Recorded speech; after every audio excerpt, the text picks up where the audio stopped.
This is all for you? Oh. Oh, God,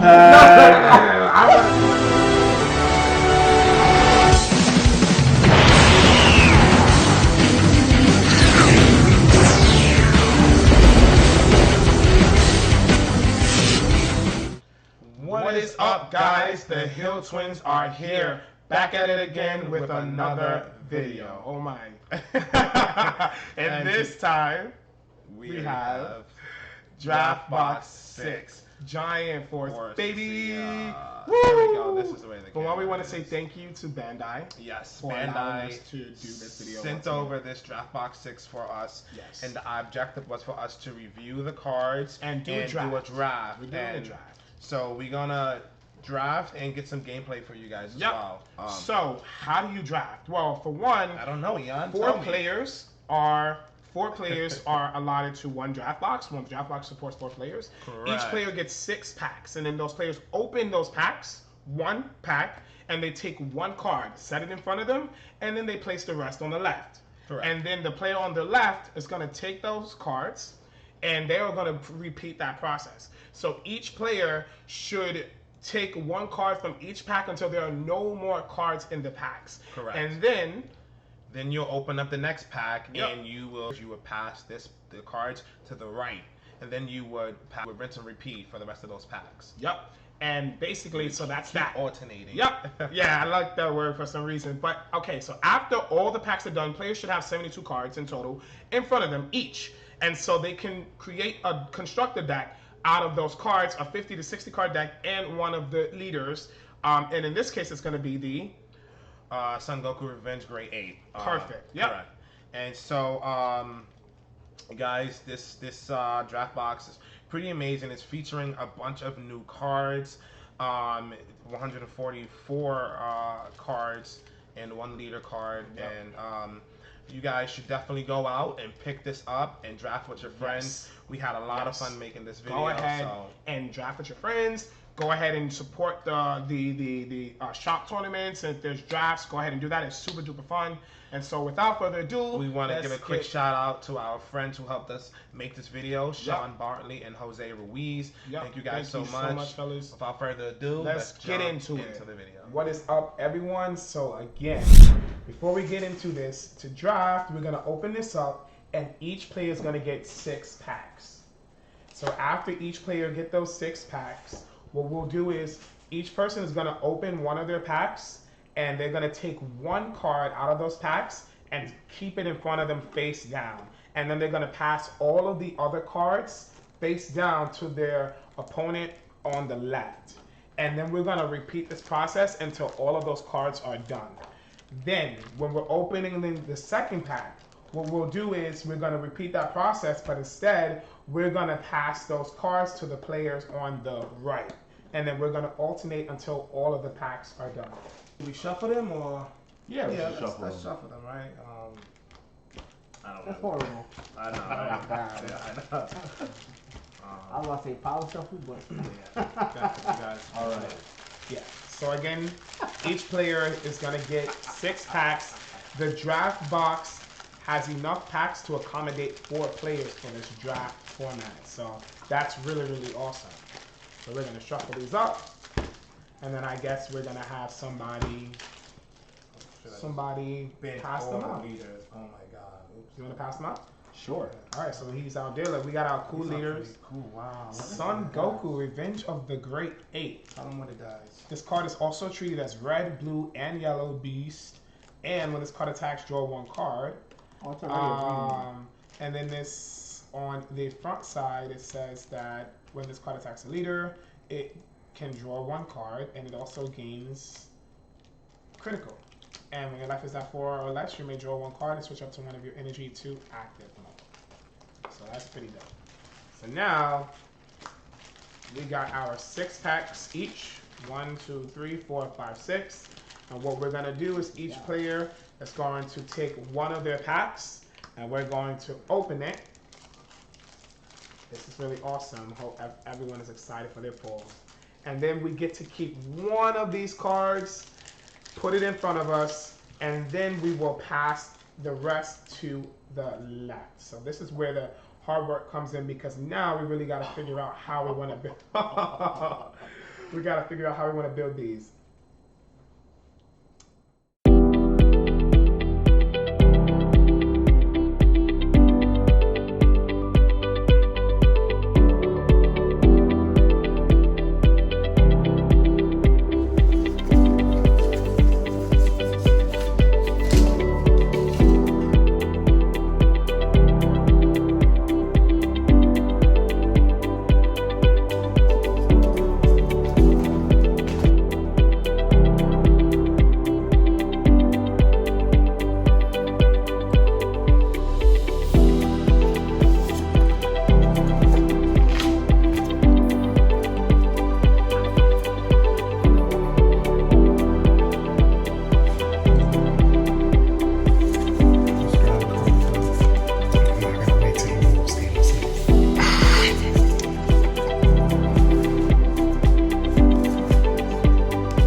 What? Got a God pack book. Oh, now this one is broken. You see this? Nah. That's fire. Nah. Now this one is broken. That sounds beast. You see this? We don't see. 4 of them shits in one pack though? That was broken, actually. You getting that next? No, this way. Yeah, wait, which way? You passed it this way. Now it's that way. Oh, so go this way? No, it's that way. It's going this way. Alright, but this practice. You peep, right? Yeah. Alright, take one and pass it on so we Know what I mean? can feel the glory, please. Have We fun. needed one of these. Look at that shit. Oh my. Oh. That shit, guys. Shit. You know what's even crazier? You guys get to keep these after we're done.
Okay guys, so now we just finally finished building our decks. After all the packs have been opened, you should have around 72 cards per person, and now you will construct your deck. So we have constructed our decks, and now we're gonna jump into the first match. All right, so let's get into this match. So obviously we're gonna have both players using the same leader. Yep. And it's interesting to see what these two players built their decks. Now, mind you, we don't have any knowledge on what they chose, right? So this is going to be extremely interesting. Also, it's going to be a little bit difficult and challenging to commentate this also because of the fact that we don't really know have all the cards and sets, cards. So this is going to be challenging and stuff. But Jose is on the left, Sean is on the right, and so this is going to be pretty interesting. They're actually setting up right now, and I can't wait to jump into this. I can see Jose's hand a little bit. It looks like he has some yellow and green cards. Yep. So it looks like looks like Sean is going to be running green, red, and it looks like Jose is going to be running a mixture of red, yellow. So it's actually pretty interesting right now. Yeah. Green, red, and green, yellow. My deck was comprised of yellow. Green, red, and yellow, red. I'm sorry, my deck was comprised of green, yellow, and I felt like it gave me some of the strongest cards only because they were just really, really consistent. You know, stuff like Sun Goten that can negate and KO, etc. So, looking at this matchup, what cards do you think that they kept? I'm really not sure at this point. I would think one drop cards that can allow you to draw cards, and stuff like that. So I'm really not too sure, but I am interested to see this game. And guys, forgive us if we make some mistakes on cards or what. Well, we won't, cause we're broken. Okay. All right, so Sean is going to go ahead and start first. And this is a little bit difficult because this puts Sean on the receiving end on the first attack. Yeah, so he charges this card, and I'm not too sure what card that is, but let's see. I think it was a negate, strength through survival. So he charges one red energy and he passes. Yes. This leader is important because when he attacks, he draws a card. When he attacks the leader, and he has crit, so that's pretty strong. Yeah, but not only that, so Sean go ahead and taking the crit damage. Now that 6-drop Goku that is inside Jose's energy is actually a pretty strong card, and what that one basically does is it has triple strike and triple strike. And when it's played, it can choose up to one of your opponent's battle cards in rest mode, ignoring barrier and KO it. And if your opponent activates a counter skill, you can switch this card to active mode and you would negate its skills for the turn. So now it's Sean's turn. He charges another red energy. Looks like the same card. And now he summons a unison, and that's good. He actually hit a unison off of those packs. Like, it's so crazy. Like, when I was building my deck, I built the blue-red deck. And when I was building my deck, I didn't know what I want for the first go-around, but after the second go-around, I said, you know what? I want to make blue-red. So, I don't know, all the blue cards just started gravitating towards me. Sean's getting that. What unison is that? So that is the slug unison. I think he has crit, which is he's pretty cool.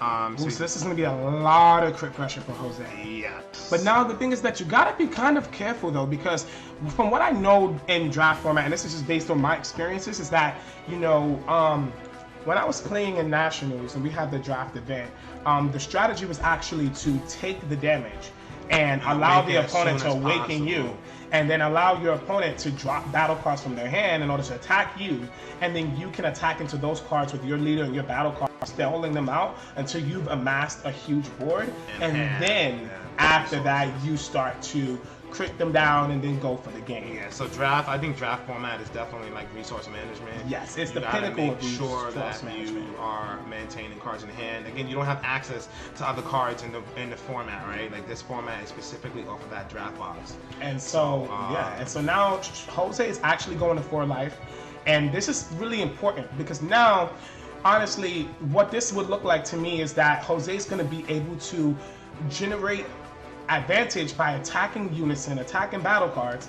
He's gonna be a 15k leader, so now Sean won't be able to get any more damage on him via his leader's card. Let me just show them what Sean did. So Sean actually forced the opponent to take critical, and then so that drum Demon Clan Warrior, he's a 2-drop. He has double strike and unique, and when your opponent takes a damage due to a status effect like critical from your unison or battle card, you can discard 1 card to special summon him, which is pretty nuts. Pretty nuts.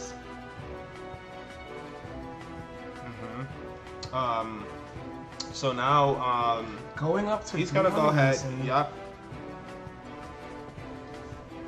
He's gonna go ahead and so he goes on overrun. That should be the overrun Trunks.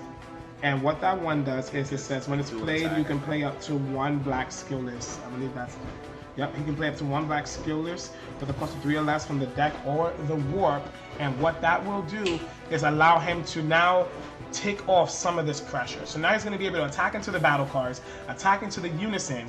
His leader's not going to be able to inflict damage the way he wants to on him, and Sean's hand is already running dangerously low at this point. So I think, honestly, in order for Jose to really put this game in his favor, is if he dropped the battle card that had crit and say just Sean was unable to get that battle card off of the board. Exactly. You know, he would really. Slug is actually pretty powerful. He's able to discard a card to minus 10k from on the card, ignoring barrier, I believe. Oh, so that's probably what contributed to his low hand size. Yeah. But this is really rough because again, now all Jose has to do, from what I would anticipate, is just again attack unison, and you know stall out until he gets an overwhelming presence. Yeah, correct. And then what's even worse is that this unison that Jose has on the board, right? He's not gonna be able to get that unison off board per se. In the ways of attacking with leader, right? Because the leader only nets advantage if he attacks a leader card. So essentially, if he's unable to drop viable battle cards, he's gonna leave this card on board, which is. And now Sean has pretty low hand. He's about to go to 3 energy, and now you kind of have to charge, especially in draft format. You have to charge because you need energy. Just being on the end of like 15k attacks, like draft. Again, this is not like you don't have super combos. You don't have like choices on really powerful cards or cards that can bring you back. So like just spamming the board with 20 and 15k attackers are very rough because you are already being crit, and then you losing hand power. So now you have to be very careful on how you proceed. So that's one of the interesting things. I love how they made these leaders like critical on the front side, and you know. Well, I think the previous draft leader was actually a lot better because of the fact that he was able to get 5k on the unawakened side, which was rough because he was able to challenge the awakened leader with crit pressure regardless. And you still drew a card, So that was really rough. Yeah. So this was definitely fixed. And untapping the 1 energy is also pretty good. Yeah. So Sean's gonna go ahead and attack. I don't know who he's attacking, but looks like he's gonna attack the battle card. But he is 15k on par for lead, so I would be attacking lead.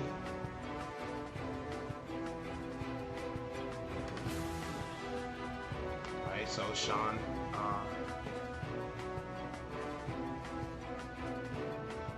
So this is interesting. So the good part is that Sean still has a pretty high life total. If Sean's able to drop a card that requires it to be dealt with, right? Like that the Yamcha, the 4-drop Yamcha that can special summon a 2-drop or something like that, then Sean can keep that unwanted pressure away from his leader, right? And now he can still pressure this awakened leader. But the issue is that Sean cannot combo cards. He should not lose a card to trade. So one of the things is that so he's going ahead and attacking unison and attacking his battle cards, denying Sean from these resources in hand, and that's one of the issues because he's going to be able to place a blocker. You know, he's going to be able to really build his resources right now, while Sean's unable to really apply any pressure to his hand. So Sean is like negating and stuff, and so this one, I think that's a one drop negate. That's the TN Mafuba. It's actually pretty good. I think the leader card is red, negate the attack, and choose up to one of your opponent's battle cards or unison cards, and it gets 5k for the turn. Not bad. Yeah, no, not bad. It's definitely like a beam, right? It's just like a sensor beam. You negate the attack, and it gets. Oh, okay. No, it's not. And the minuses battle card for the turn. Okay. Definitely good in draft format. Where the battle cards are actually 10Ks and 15Ks and stuff. So what's interesting is that I guess all these cards, the commons and non-commons, don't come for you, which is I guess a little bit of a bummer. Yeah. Because there are some pretty interesting cards that I. So Sean has to be very careful with how he proceeds with it, this match. And he can recover, but he would have to stop charging. 4 energy is not bad, and honestly, if he can, 2 cards to Jose's 1, 2, 3, 4, 5, 6, 7. That's rough because he's just not gonna be able to do it. This is a good card. Yeah. So this is actually pretty decent. He's 4-drop. When he attacks, I know he adds 1 marker to your red unison once per turn, right? And then he can add 1 card from your life to your hand. When this card attack is negated, deal 1 damage to your opponent, which is pretty nuts. He has deflect, double strike, and battle. So he's the start of something good. But I do think that his resources are too low in hand to even protect him. Yeah, and I think that this goes back to kind of the bare bones of the game. Dragon Ball Super Card Game, it started out as a very, very heavy resource management game, and what that did was that it rewarded players for maintaining not only the largest hand size, but also the best in card quality as well. Correct. And one of the main strategies was to not awaken the opponent, not allow them to get that additional advantage on the other side, and also to just create a board, generate some energy, and try to hold on to your hand. And so even matches where we played with Ginyu and all other forms of matchup, even down to Vegeta, we would pick up our lives ourselves Jose and not takes swing. the life. Yeah, exactly. You know? And Jose takes the life at this point. And that's a double strike. Yes. No, he's Jose going to charging to 4 energy. We have 1, 2, we have 3 attackers on par. So it seems like he's going to just run right into the unison or to the battle card, yeah. And in order to defend this battle card, he has to combo, and it's just not looking good because, yeah. All his cards are 1 hit, yeah, 1 shot. Jose have more than enough energy. Now he plays this red-yellow card. When he's played, he's able to discard a card, and then he can play up to 1, 2 drop or lower skill list from each drop. Yes, and so this is kind of how you want to be building these draft decks. The synergy is amazing, especially special summoning those 2-drop 20Ks. Just really powerful. Right now, he's just amassed such a good board. It's going to be really hard. And what's more is that if he's able to crit those life down, his hand will not be able to deal with that board, right? Yeah, so if he was to crit 2 more life in any capacity, he would not be able to. Sean would not be able to. Summoning this, and this is a unison, right? And he can +1, which is fantastic to draw a card, or he can special summon skill list.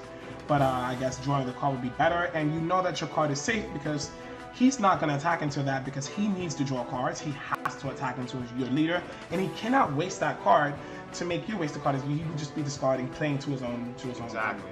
Yeah. No, you're correct. So going to +0 and drawing that card, you know your card is safe. In this situation, like, do you even charge here? Like, you have 2 cards in hand. I don't think you charge at all. You need the hand power. This is right rough. now. You just swing and you draw, and then it's very likely that you end, unless of course you have a card that's gonna do something. You end, and then you try to absorb some of this damage, and make sure he's going to 5 energy. There's going to be big cards that he's going to be able to drop. We see that 6-drop Goku. There's 2 of them in there already.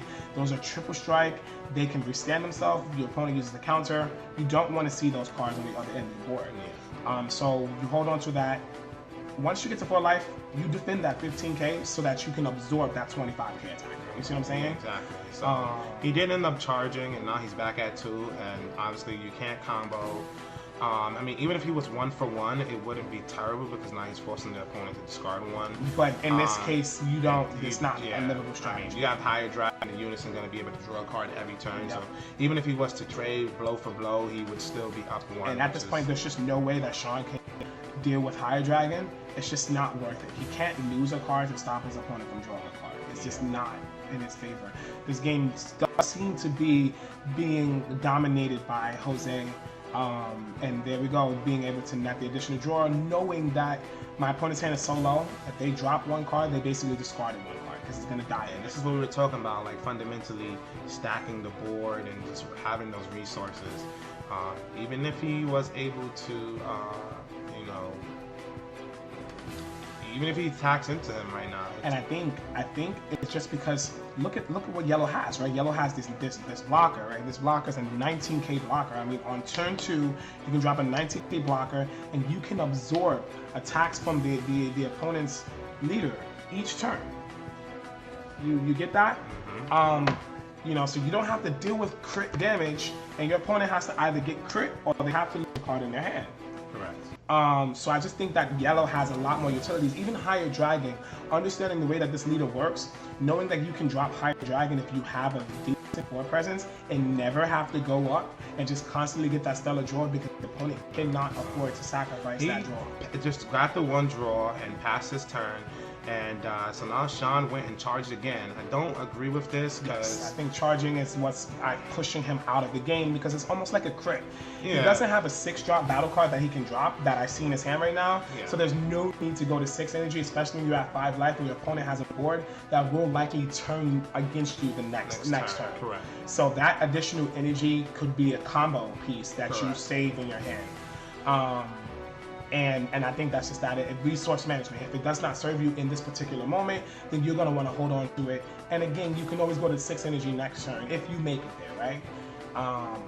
And a lot of players, you know, they make plans. So he goes ahead and negates this attack. So sorry about that. He negates this attack. Circumstances. So it seems like he's special summoned. Whoa. No, but it says from 3 or less from your hand and the rest, not from your deck. So. Oh, okay. So he did make an error there. He did make an error there, you know, and so, but I don't think that it contributed too much. I mean, special summoning it from the deck would be ridiculous. Yes. And again, guys, these two players both are new to the draft box and, you know, new to the card, so the errors. Yeah, correct. But yeah, so basically now it's looking like it's going to be Jose's turn, and now it's looking like this is rough. This looking like it could be game. Sean is going to definitely need at least one negate this turn, and that's going to be to deal with whatever big drop he can. He still has higher dragon. He has his leader swing. And then he has a bunch of on-par swing he can do. So Sean will finally be able to awaken and at least this time start to pressure battle cards and or leader cards. But this does look like it is in Force Awaken.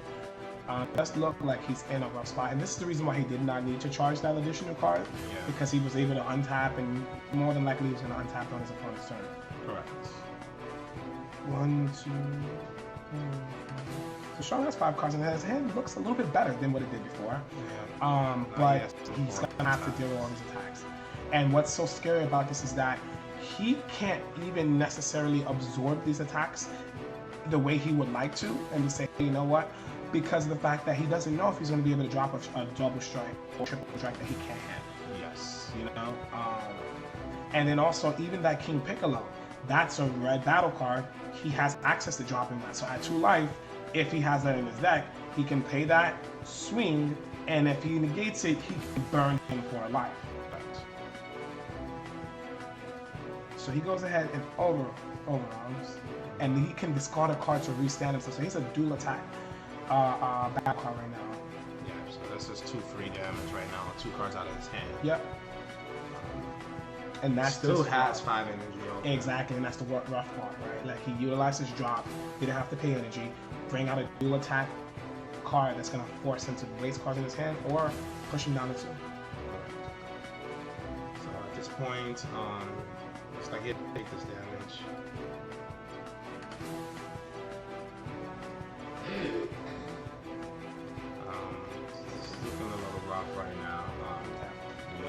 I mean, we're looking at his board. He has 1, 2, 3, 4 on par attackers. Actually, 2 which are on par, because he would need to combo 2 cards for those 20Ks, or at least a 10K. So he would have to deal with each of the on par attackers to give himself some breathing room to deal with these 20K attackers. And when these 20K attackers are going out for a game, it's very likely that he's going to combo maybe 1 card at least on this to make it up to a 25K.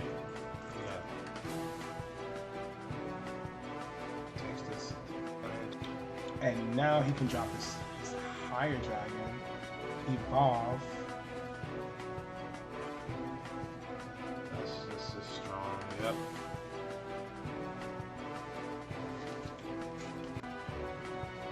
And what this higher dragon that evolved for him is just so He comes out his hand. He's a 20K. And he got the game. And so guys, that is the game. Hopefully you guys enjoyed it. Yep. Thank you so much for tuning in. Hopefully you guys can comment below on some of your cool or wild draft box experiences. And if you have a deck list, post it below. Yep. All right, guys. So guys, thank you so much for viewing this video. Stay super. Stay super.